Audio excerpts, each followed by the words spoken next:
களிமண் போட்டிக்கு களிமண் கிளே எப்படி செய்கிறதுன்னு பார்த்துடலாமா? அதுக்கு களிமண் எப்படி இருந்தாலும் பரவாயில்ல. ஆனால் களிமண்ணா இருக்கணும். அது கல், முள் எதுவா இருந்தாலும் பரவாயில்ல. தேடி பிடிச்சி எடுத்துகிட்டு வந்து வச்சுக்கோங்க.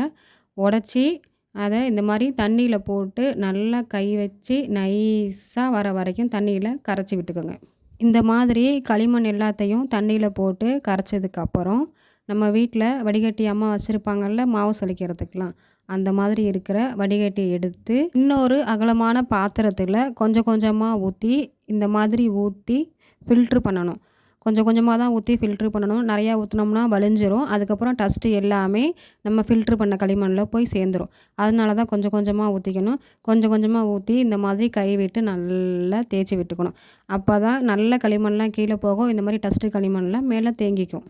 நாம் வடிகட்டி வச்சுருக்கிற களிமண் இப்படி தான் இருக்கும். நைஸாகவும் இருக்கும், தண்ணி கலந்த மாதிரியும் இருக்கும். இதை என்ன பண்ணணும்னா ஒரு பெரிய பாத்திரத்தில் ஊற்றி 2 மணி நேரம் அல்லது 4 மணி நேரம் கூட வச்சிடலாம்.